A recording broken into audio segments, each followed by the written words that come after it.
light 'em up in the ring, light 'em up, shoot, shine, do your thing, light 'em up in the ring, light 'em up, shoot, shine, do your thing, light 'em up, go dumb, go stupid, yeah, we undefeated, sucker free, we got the seats heated, let's face it, you bout to get a beat down, less talking, let's take it to the streets now, ain't gonna be no rematch, why you wanna fight, touchdown on sight, yeah, turn off the light, oh, turn off the light, let's get it poppin', go dumb.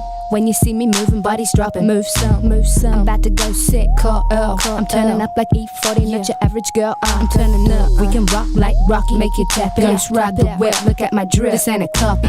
We got all night if you wanna throw hands. When they see me fight, they wanna throw bands. Go dumb, go stupid, yeah, we undefeated. Sucker free, we got the seats heated. Light 'em up in the ring, light 'em up, shoot, shine, do your thing. Light 'em up in the ring, light 'em up, shoot, shine, do your thing. Light 'em up. It's time for the main event. It's the Shoe Shine. ¿Qué onda, vatos locos?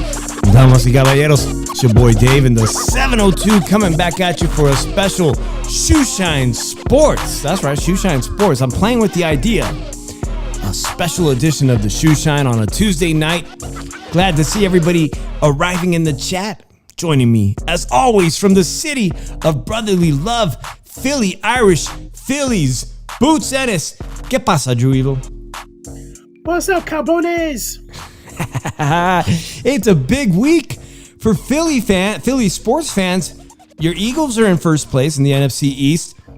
The 49ers are in first place. This is reminding me of years back, Drew. It's starting to play out like maybe, and Drew was shitting on my team this year, we might see each other in the NFC playoff. It could be. Now, we're not scheduled to play each other in the regular season, but we may see each other at the end of the season. Wouldn't that be something?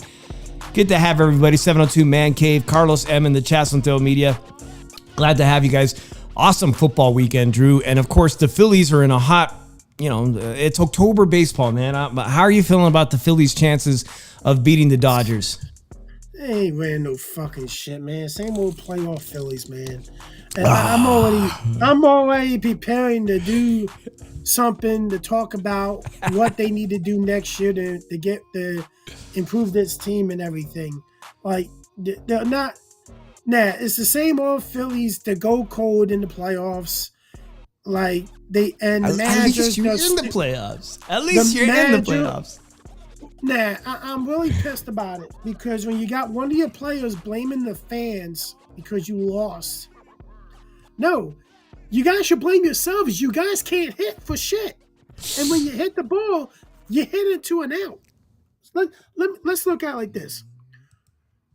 When your two pitchers have phenomenal outings, your two starting pitchers, shutting down. One of them had fucking Ohtani, 0-4. And you guys in game one only managed to score one inning off an error at three runs, and you couldn't hit the ball after that. And then yesterday you couldn't hit until the ninth inning, and Trey Turner hits it right to a double play. It hit right to a base out. So, but the play before that, I want to talk about the play before that.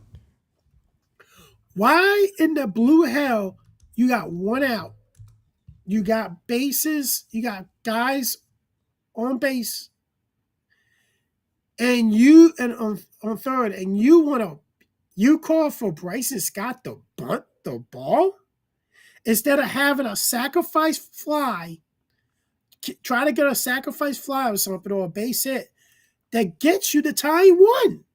And then he said, "I was playing for the tie." How are you playing for the tie when you're bunting and most likely it's gonna go to a pitcher or a catcher? He can float to first base or third base to get that dude out.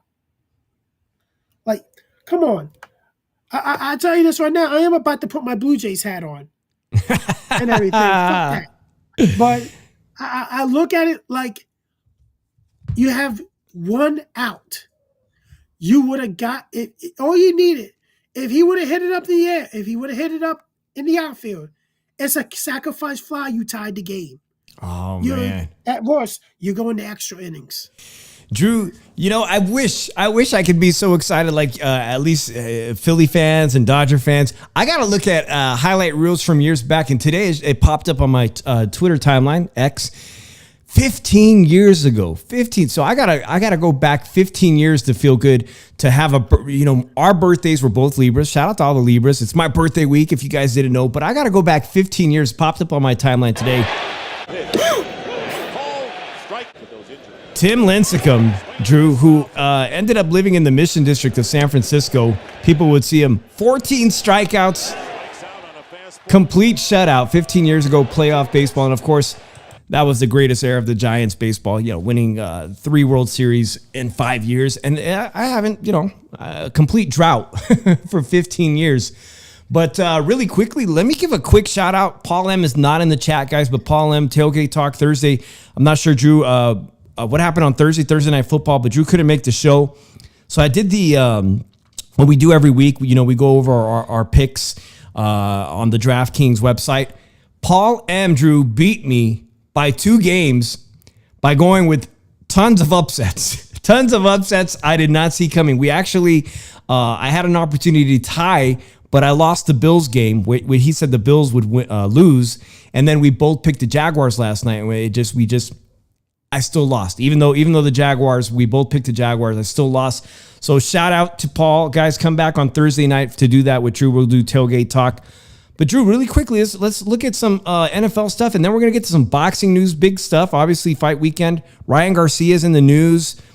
Mark Sanchez is in the news too, Drew. I got to ask you, Drew, you've heard about the Mark Sanchez situation. This is really upsetting. Perhaps the most famous Mexican-American quarterback, very few of them in the NFL, Drew. This guy is completely disappointed. La Raza, he's a complete disappointment. And I think, I'm just going to speculate, guys, right now. This guy has a perfect life as an NFL commentator for Fox Sports.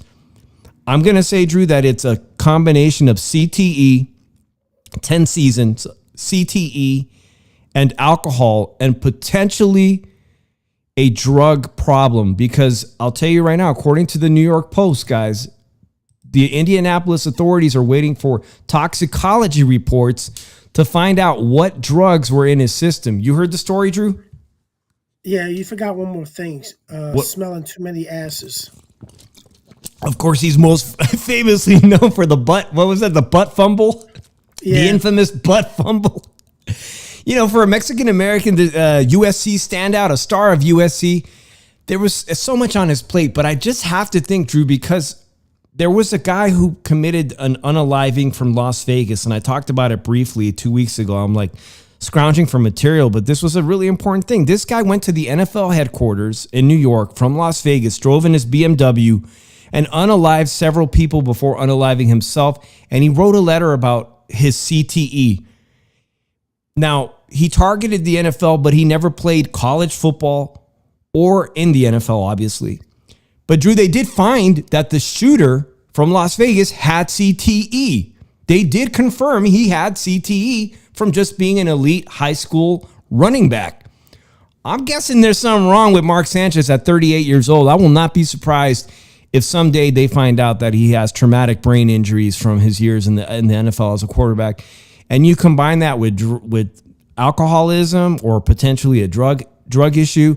This guy hunted down a 69-year-old man in an alleyway, beat him nearly to death. I'm not going to show the pictures because we'll get in trouble. But he left this guy so badly hurt that man felt no other recourse but to stab him with the weapon he had, to stab Mark Sanchez. Mark Sanchez is lucky to be alive, but I'm going to ask you in the chat, do you think they're looking at potentially up to 6 years felony battery charges, like serious bodily injury?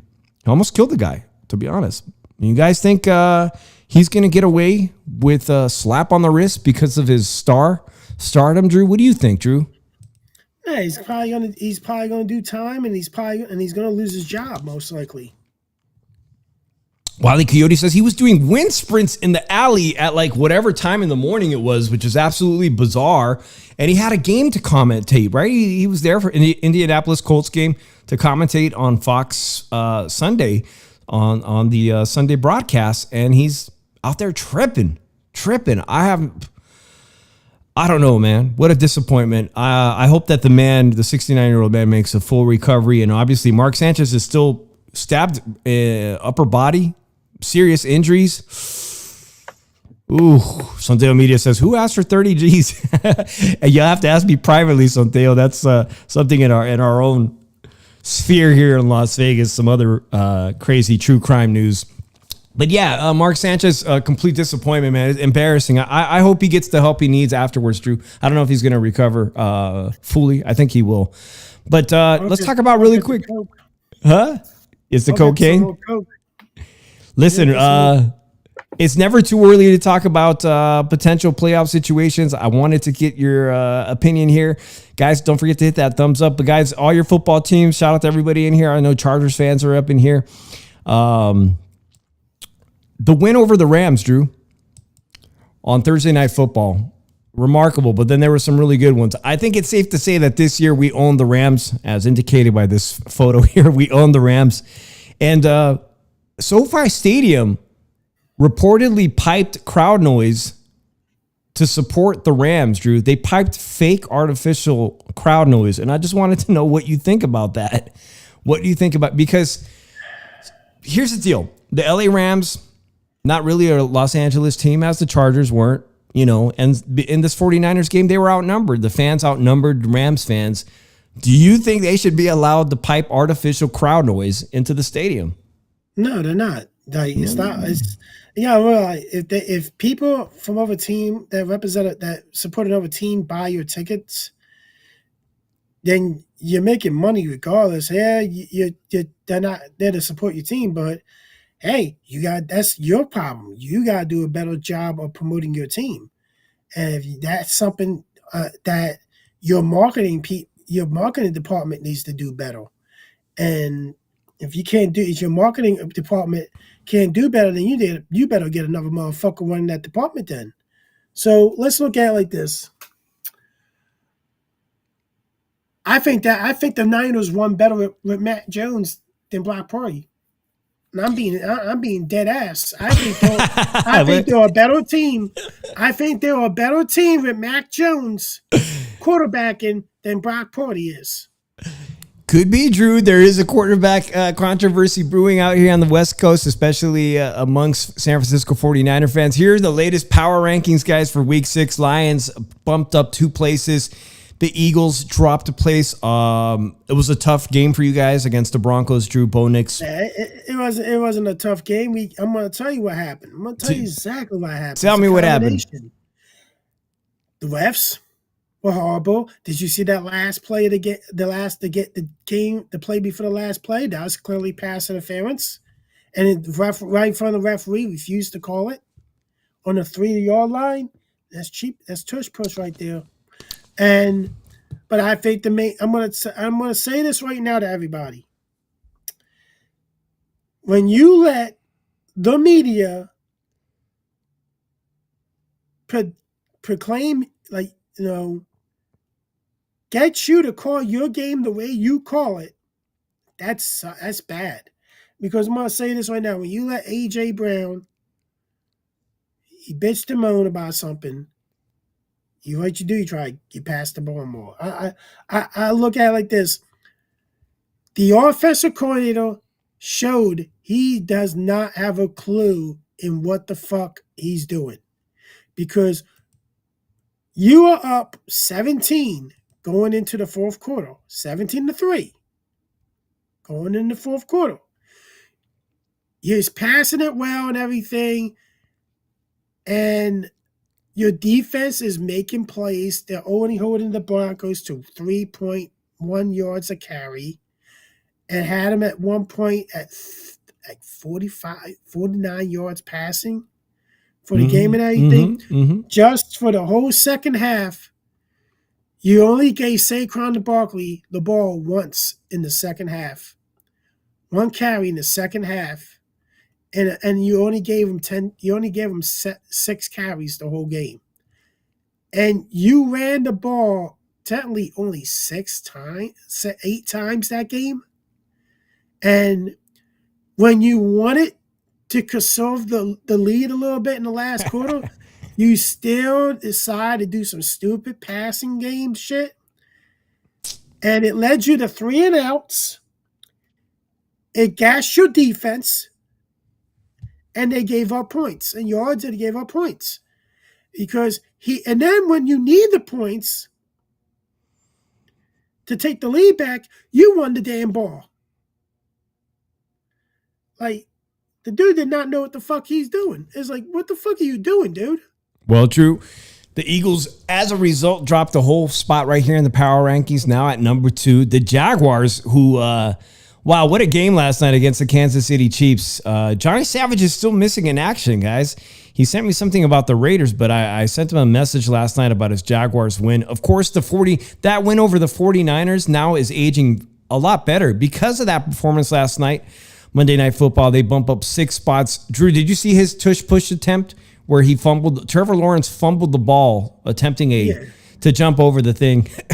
But he redeems himself at the very end, and I have a highlight clip of that. I'll show that because I can't believe he fell and still managed to score the game-winning touchdown with just seconds. The 49ers just 1 spot behind the Jaguars. Drew, it's not too soon to start talking about this NFL playoff picture. What do you think of this number 1 seed AFC, the Colts, and the NFC number 1 seed being the Eagles? What do you think about that in the divisional round? The Colts, that's still unknown. It's still an unknown team with the Colts. Okay. And no one expected them to start 4-1, especially with Daniel Jones as the starting quarterback. And the only loss was on the road to the Rams, and they were in the game. They could have won the game. So, well, here in Las Vegas, Drew, things aren't going too well for the Raiders, right? You're not going to believe what I saw. So I'm driving by the Allegiant Stadium that just had the Canelo Alvarez fight. Things are so bad over here that I seen this. I can't believe I've seen this, guys. Yep. Spirit Halloween set up shop at the Allegiant Stadium. That's how bad things are going. So much so that they're talking about the Raiders potentially, or the Niners negotiating. They want Max Crosby. They need somebody. They need a edge rusher badly. And Crosby's name is being brought up a lot this week, man. So we'll see, guys. No offense, guys. That's not true, man. There's nothing going on at Allegiant Stadium. They're not selling Halloween costumes. But I feel like the chat went dead. So maybe those of you that wanted to hear some boxing talk are ready for it. Drew, you ready to talk boxing this week? I think the Raiders are going to change coaches. I think they are already. They thinking Pete Carroll's out of touch and everything. He's too old to coach now and everything. And then you're in the thing with Chip Kelly. Why the fuck would you bring Chip Kelly back into the fold on your team? Because he won a national title as an offensive coordinator with Ohio State. No, his type of football doesn't translate well to the NFL. Why do these motherfuckers keep trying to bring Chip Kelly back? Seriously. It's a hot mess. 702 Man Cave says the Raiders suck. they absolutely do suck. I'm sorry to tell you that, Raiders fans. You guys suck. It's a bad year. Another bad year. And they wonder what else is worse for the NFL? That John Gruden can go, and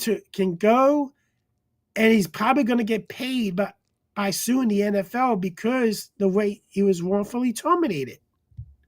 Because they were not allowed to dig into his emails. Oh, man. We could do a whole show on that. Well, guys, I wanted to switch right into some boxing news, obviously, and then we'll talk about the big fight this weekend, Saturday. Drew, you heard that Pitbull Cruz, it's official, guys, the last PBC fight, and there's a PBC fight coming to Las Vegas in just 2.5 weeks. But Pitbull Cruz will be fighting Lamont Roach, who did not get to have a rematch with Gervonta Tank Davis. I think it's a pretty good fight. Nonetheless, Angel Fierro of Tijuana, Mexico, he had an incredible fight of the year contender. If you ask me about one of my favorite fights of the year, was Angel Fierro versus Pitbull Cruz, back and forth, sensational Mexican warrior fight for whatever was at stake. Nonetheless, Angel Fierro missed weight for a potential rematch, right? He He just blew it, the rematch. It was supposed to be here in Vegas. He blew that opportunity. He had a fight this weekend. You see the screen here in Tijuana to try to get back into, in fighting shape and whatnot. He may be facing a very lengthy suspension by all the sanctioning bodies. If you did not see this, you got to see what he did. Here's Angel Fierro, very frustrated. And now he's punching in between. He's in the ref. And he throws some sloppy Muay Thai kicks.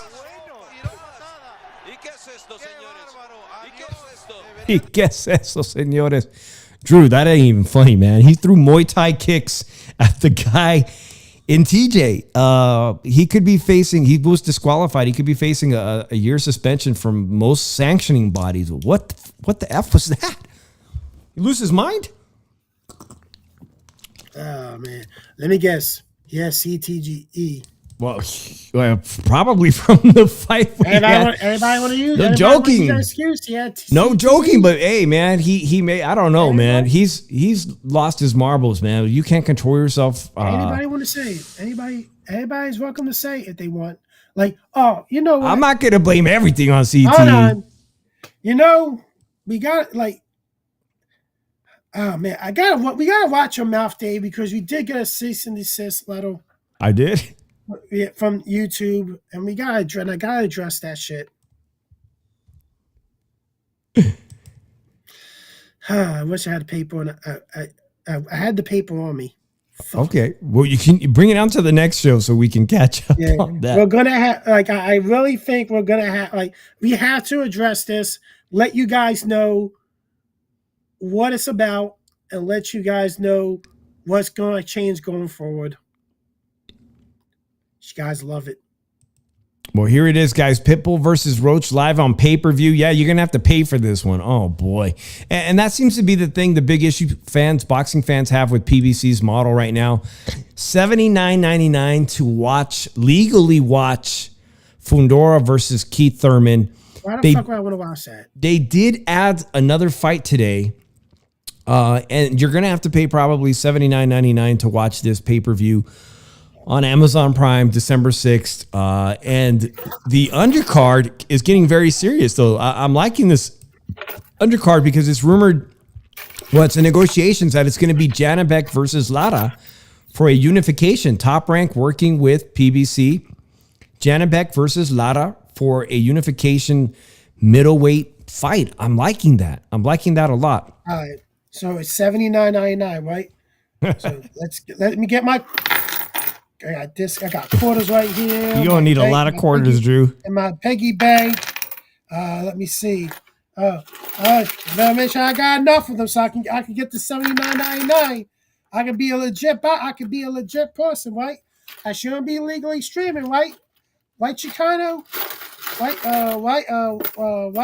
Wally, white 702 Man Cave, white Dave. I don't want to be called legally. Save those pennies, man. I got a lot of quarters in here.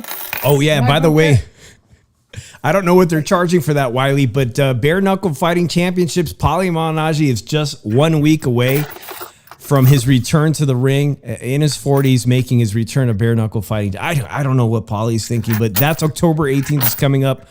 This unification is intriguing to me, guys, because Janabek has had a very difficult time fighting quality opponents. Of course, Lara is a middleweight champion, but he is in his 40s now. Just the fact that these two promoters can work together right now, because Top Rank doesn't have a television deal. They don't have anything announced yet. It's very frustrating. I hope this is on the undercard because there's a strong possibility that Terrence Crawford... By the way, did you see Terrence Crawford's pictures in Japan? Yeah, beautiful. Yeah, samurai. Look at that. Donning the samurai. He's having a world tour celebrating, visiting Inoue's camp out there and stuff. Terrence Crawford is out there in Japan. You know, it's been a long parade at beating Canelo Alvarez. And I saw something, I don't know where I left this, but in Spanish, Canelo Alvarez had put a long statement out that I saw on X, Drew, and he basically was saying that his body, he was trying to figure out Terrence Bud Crawford, I'm paraphrasing it, and everything he wanted to do, his body was not responding. And that's just basically Father Time, right? And it's basically he's just telling us Father Time is finally taking control of his body where his reflexes aren't responding the way they used to. And we know it, guys, because you can go back this weekend when you got spare time, go back and watch Gennady Golovkin versus Canelo Alvarez 1. And then tell me that Gennady Golovkin does not deserve to be first ballot Hall of Fame. For me, Drew, it's not going to be a question. I don't know, but we can debate it. Is he you get 5 picks, Drew. Now, shout out to Lukey Boxing and all the other boxing writers of America that get to make that vote. What's that? Eligible? Who's eligible that we can make a pick? All right, guys. And I'm going to play the clip next of Ryan Garcia dissing Gennady Golovkin, saying that Gennady Golovkin does not deserve to be in the Hall of Fame, which is absolutely abhorrent and retarded. I don't know how else to describe it. All right, Arthur Abraham. I'm just going to name some big names. Jorge Arce. He was a great Mexican fighter, would arrive on horses. Nigel Benn. Arthur Abraham, 2-division world champion and Super 6 competitor. Off Jorge Arce, multiple division champion, lower weight class division. Nigel Benn, Conor Benn's father. Great UK champion. Yeah, UK champion, middleweight champion. Also, his counterpart, Chris Eubank, also eligible this year. Eubank Sr., multi-division champion, I believe. Mm-hmm. I'll read them off, and then you tell me which ones at the end you think should be here. Celino Freitas, a Brazilian world champion, just got into a huge melee this past weekend. We played that last week, guys. Celino Freitas against the former UFC fighter that ended up in a humongous brawl. He is eligible. Mikey Garcia, 4-division world champion, right? 4-division. Where's Sonteo? Mikey Garcia, Gennady Golovkin, of course, defended his title over 20 times, 20 defenses of his middleweight title. These are some of the big names that I'm going to... Mikkel Kessler, also in the Super 6. All right, Drew. Sean Porter, a welterweight champion. He's eligible this year. Antonio Tarver, that might be an interesting pick. Meldrick Taylor, Las Vegas' Fernando El Ferros Vargas. And then, of course, Israel Vasquez. Well, another great Wilfredo Vasquez. And then a few Thai and Japanese fighters. Drew, I gave you quite a few. It's up here, guys. Let me know what you guys, if you see this right here, what do you guys think, man? I'll let you know right now. I think Mikey Garcia should make the list. Gennady Golovkin, Fernando Vargas, potentially Jorge Arce. I'm not trying to. So how many you have to pick to get in? You can only, as a reporter for the Boxing Hall of Fame, if you were an accredited person like Lucas Cattell, 5. You get to pick 5. All right, so I'll go with Jorge Arce.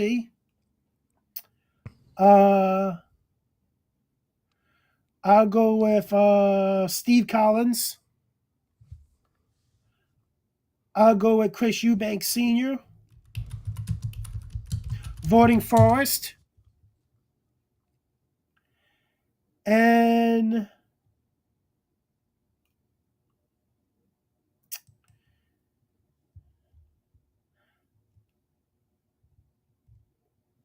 I'm going to say Antonio Tarver.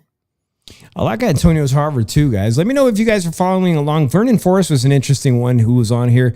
Rest in peace, Vernon Forrest. He lost his life at a gas station incident, a horrific murder.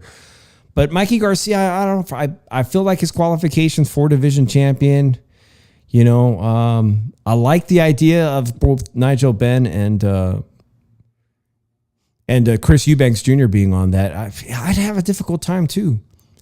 I got Steve Collins, Irish light heavyweight champion.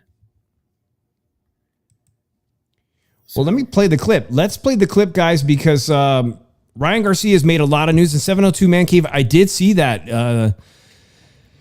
Diego Pacheco is parting ways. Rayo Valenzuela today also, who was part of, when we first met Rayo Valenzuela, he was part of David Benavidez' team. He announced today that he's also now a promotional free agent. But let me get this clip of Ryan Garcia, because it's astonishing how he could be so revered, but then his opinions are, to me, they just don't make any sense. Well, one, Triple G had no really great victories.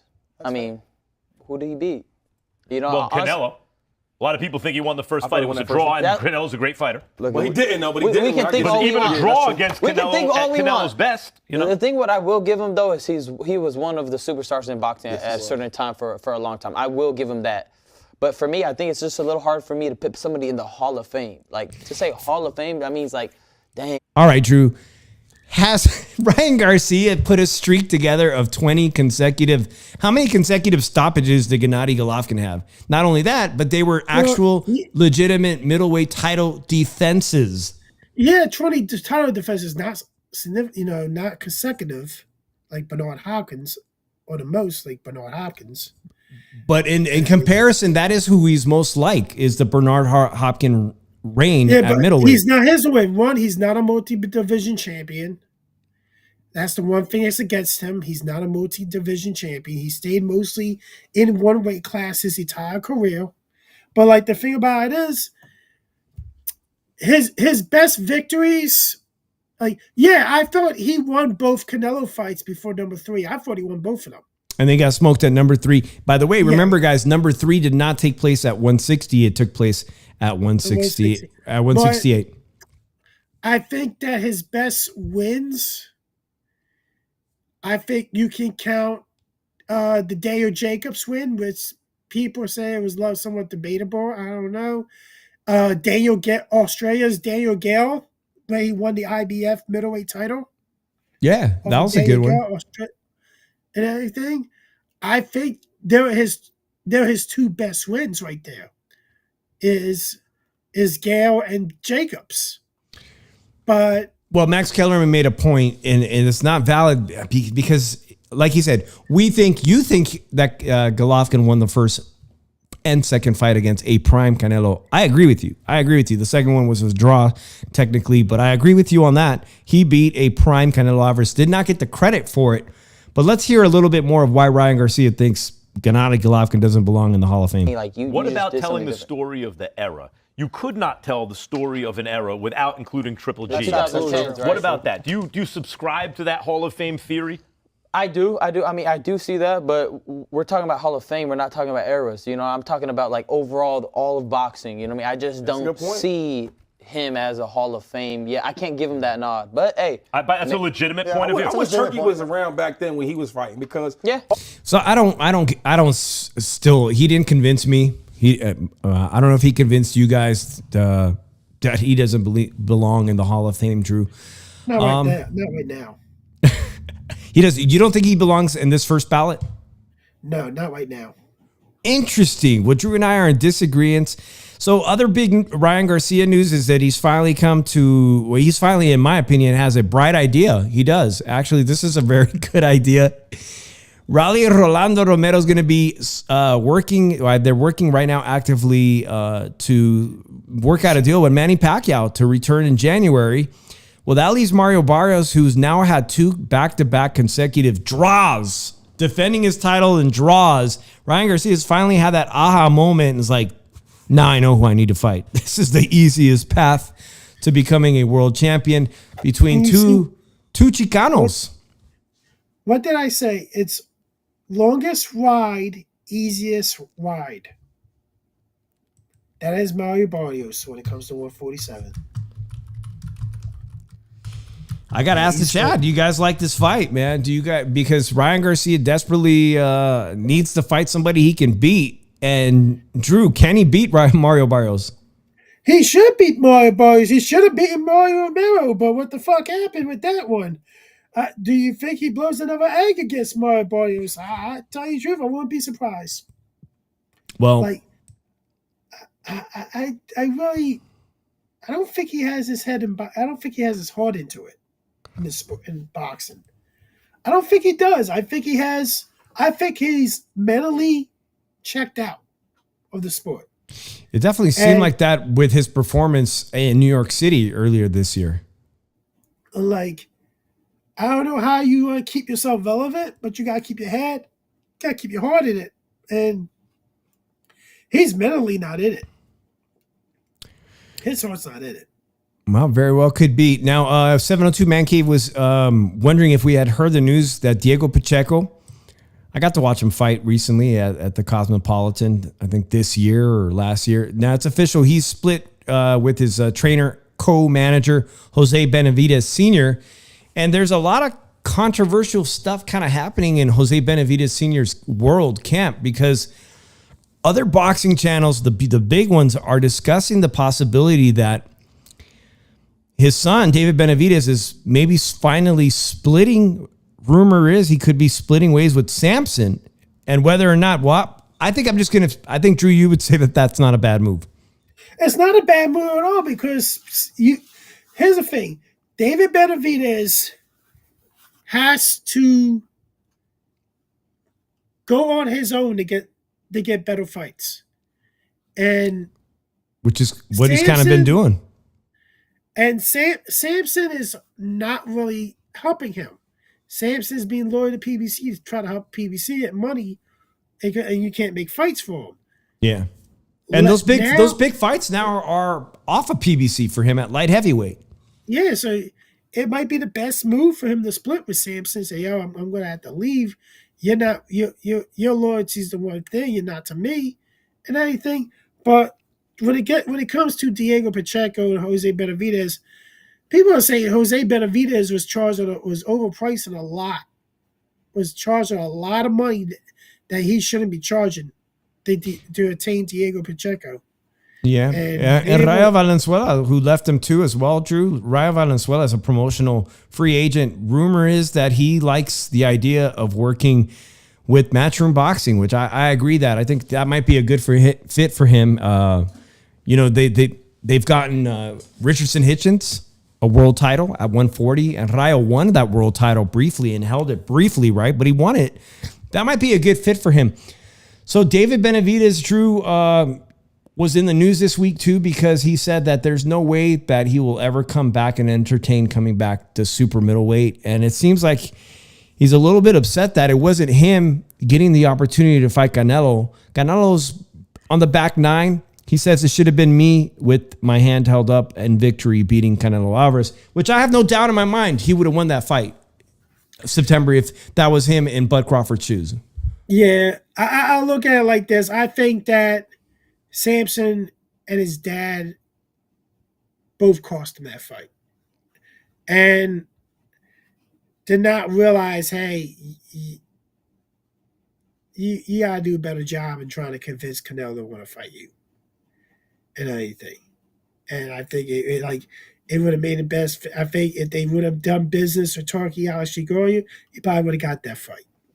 And so I don't know, but I think Jose Benavidez is doing a lot of bad shit by his son too. So, but that would probably be the best move for them is get away from Samson. So, light heavyweight fighter I've been watching keenly because he's such a showman. And at first, some people either love it, they like the showmanship, or they hate it, they hate the showboating. But this is big news, I think, because I had mentioned a long time ago that potentially I think that this would be a good fight for David Benavidez is a fight against a much younger opponent in Ben Whitaker. Ben Whitaker, who did have a devastating loss, but he got his revenge in that rematch. Oh, it was a draw. Initially, the first one was a draw? Yeah. I forgot how it ended. Is that a draw? Nonetheless, man. It was a technical draw because he hurt his ankle. Oh, that's right. He faked that. Well, he had that huge. I think that was a no contest. Yeah. It was a bad look. It was a night where finally his shenanigans, in-ring antics finally failed him. But I still think, and I think that Matchroom Boxing and Eddie Hearn, they have high hopes that he could be the next big light heavyweight star and should be the next light heavyweight star because of his skill set for the UK and internationally. And this signing is a big deal with Dimitri Bivol being an Eddie Hearn fighter. And now, like you said, we don't know David Benavidez. He's obviously working with Turkey to get the biggest fights at light heavyweight. He's in close proximity to fighting Bivol and Beterbiev and potentially being a unified light heavyweight champion. This is the right move for Ben Whitaker. Question is, at some point, when he faces the top people in this division, starts facing real top opposition, does all that fancy stuff he does in the ring, will it just be useless? I don't know if he knows how to do it, when to put it on and when to turn it off. It could benefit him as a tool to his offense or defense, but he's got to know when to turn it on and turn it off. Yeah, I agree with you. Other interesting boxing news this week, obviously Eddie Hearn, I mentioned that, but Eddie Hearn made some pretty interesting noise, and this is going to revolve around your fighter, Drew, is that fact that he wants to see Boots Ennis fight Xander Zayas. The sooner the better. And now I'm like, okay, now you're talking. But everybody seems to be having problems unifying with Xander. I don't think it's Xander at all, but do you think we get this unification in 2026? Well, first of all, excuse me, Boots Ennis is not a world champion yet. He's fighting this Saturday for the WBA interim. And guess who Eddie Hearn is going to get a fight for the real WBA title? Because that title was just given away recently, right? Yeah. Conor Benn is being offered a super welterweight title shot at the full WBA champion, Abbas Baru. I don't think they even care if Conor Benn wins or loses against Eubanks. They're going to offer him this fight to come back down to 154 against the full. What does this mean, Drew? It means Boots Ennis could eventually fight Conor Benn. Finally. I love it. Yeah. But I think Boots is also fighting for an IBO title. Is that an IBO? That's not a lesser known title anyway. It's not one of the top four. But look, WBA interim is a big deal because, I mean, this guy who just got the title, he was an interim champ, and only because Terrence Crawford vacated the division, he got promoted to full champ. Yeah, I mean, Boots Ennis could potentially be a full champion in a matter of months, in my opinion. Yeah, he could. Providing he wins. Yeah, providing he wins. Like, we also got to look at providing he wins and everything. But I don't know. Like, I really, like, people are saying Xander has a target on his back. People are trying, like, Virgil's trying. And, like, people got to know the kid got the leverage. He's a champion now. And as long as that kid got that belt on him, he has leverage in any negotiations that goes down. And his team is smart enough to see that. So, do we see it? Probably not, because he's probably going to go with a big time offer, or he's just gonna have somebody get named mandatory and say, "Yo, just have the post bid scheduled to this, and we'll take care of that post bid for you." Well, this is the fight, Drew. Philadelphia, and I just saw something crazy. I saw that floor seats are going for as low as $150. This can't be right. Now, it's not a completely sold out event. I don't know. Is this something that you'd be interested in going to at the last minute, Drew? I don't know.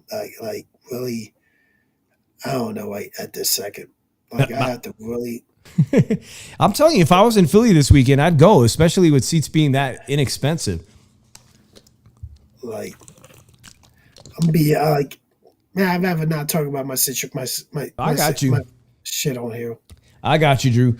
But listen, this is it. It's happening in Philadelphia this weekend. Like we just mentioned, it's the WBA interim title on the line, Drew. Boots is a favorite, but I'm just gonna keep it real. And I when I started doing my homework on his opponent, let me bring up his box rec. He only has one loss, and that's to McKenna, right? McKenna at middleweight. At middleweight. That's it. He's undefeated as a 154-pounder. I don't think this is going to be an easy fight, guys. I don't think so at all. In fact, I think that potentially this could go the distance. Not necessarily be a long, hard night for Boots Ennis, but one that, I'm moving up to the division. People were saying this is a cherry pick. People were saying this is a tune-up. Nah. Just because you guys have never seen him fight doesn't mean that he can't fight. African fighter, European fighter. He's the fight with McKenna will tell you everything you need to know. He didn't get smoked in that fight. He lost a very close fight against a strong middleweight prospect. In fact, that was for the WBC International Middleweight Championship. It was vacant. That's his sole loss right there, Aaron McKenna. What do you think is going to happen this Saturday night? I have a feeling this is going to end a late stoppage. Okay, you think it's going to be early stoppage? No, late. Late stoppage. Because against like Karen, that one guy Karen, he was not. He went the distance with that guy twice, and this guy kind of reminds me of that style fights where Boots has to really work hard to win the rounds, and we're gonna see some greatness out of that. But also, I think we're gonna see sometimes Boots doesn't have that finishing power that he thinks, and as he moves up to fight a guy who's fought as high as middleweight, I think he's going to win, but it's by no means going to look easy at all. He's going to have to use everything in his arsenal. And he did have great preparation. The best preparation, I mean, do we agree the best preparation was training with Canelo, fighting a 168-pounder, sparring Canelo, legit guy. But let me just quickly look at the DraftKings boxing odds for this weekend for boxing. And what that pays for a stoppage, guys.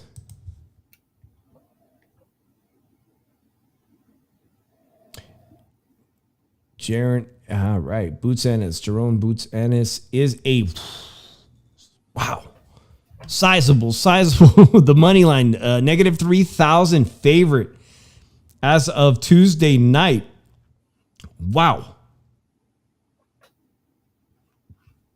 Damn. More bets.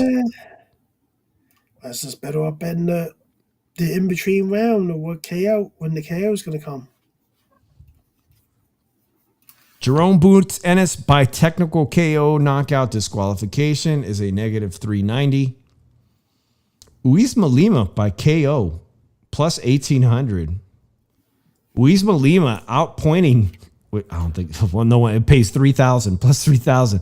That ain't going to happen. But man, one can only imagine, right, Drew? What about Boots winning on points? Yeah. Boots winning by points? Yeah, how much is that? Plus 300. So you got to bet $300 to win $100. Plus 300, Jerome Boots by. I think that's the most likely outcome of this. But let me know what you guys think either in the comments now or in the comments later. Who do you think is going to win this fight Saturday? We have not had boxing in a while. That gets me really excited. Of course, Boots Ennis is one of those fighters, American fighters, who potentially could become a star. I read something really interesting this week, Drew. I encourage you to go read it, guys. Steve Kim talked to Bruce Trampler of Top Rank, and in the article, Bruce Trampler talked about making an American star.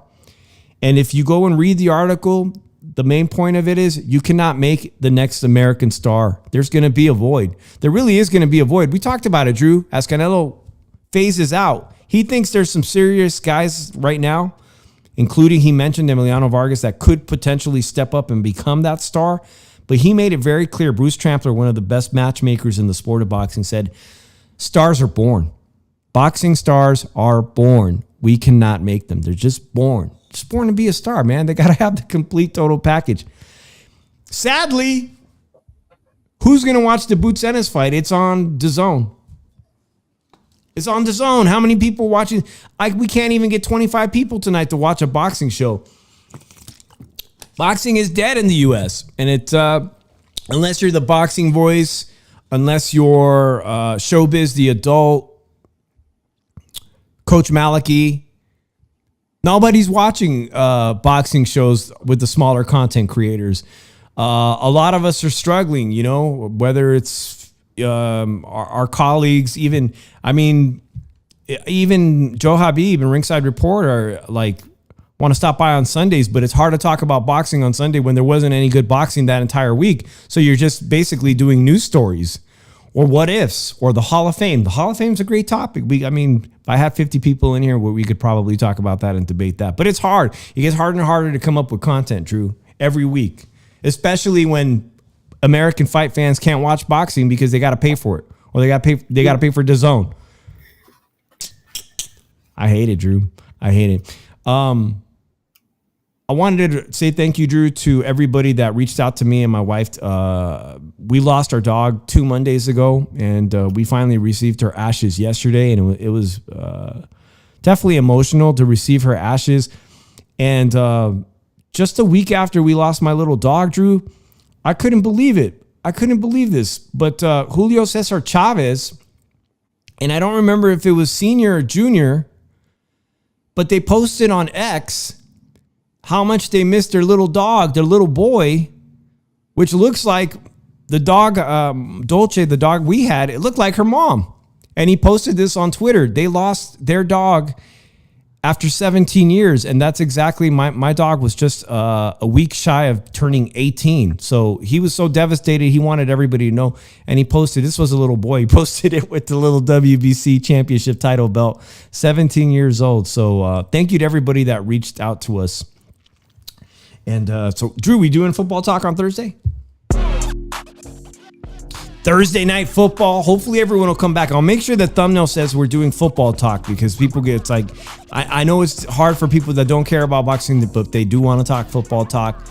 Man, I was trying to blend 2 shows into one tonight, Drew. What do you think? You like that format, Drew? Doing all sports? I feel like you should be able to talk like do a whole sports show, but like, feels like, oh, okay, the people that like football, they walk away when you start talking boxing. When you talk boxing, they football fans leave. I don't know. Let me know in the comments, guys. Reach out to me. My Instagram is there. If you're not following me on Instagram, follow me at shoeshine_boxing. Tell us how we could improve this channel. Drew, did you hear about this? So the White House it's official, man. Donald Trump announced MMA's coming to the lawn. I didn't get your take on this. To the lawn of the White House. I could care less. Oh, man. 2026, June 14th. Drew says he can care less. What a birthday party. Throwing a fight. You know, Trump used to have his casino. He used to be deeply involved in the sport of boxing. Now it's Dana White who's doing that. Thank you so much, Wiley. I appreciate that. I'm looking forward to seeing what this is all going to turn out like and who's going to pay for it, man. Definitely. It should be wild. So Thursday night, we'll come back after Thursday night football, and we'll do our picks and see who wins. And I was thinking, guys, maybe we may want to play against somebody in the chat once a week and offer a prize if they beat Drew and I, because I think it's pretty cool. Paul beat me by 2 games, and I felt like maybe he should get something back from the community, give something back. Maybe we want to play against people in the thing and give out a prize. Maybe. Let me know how you guys feel about that. All right, Drew, any final words? No, I'm not on top of that. We'll see you on Thursday night. Peace out, everybody. Peace.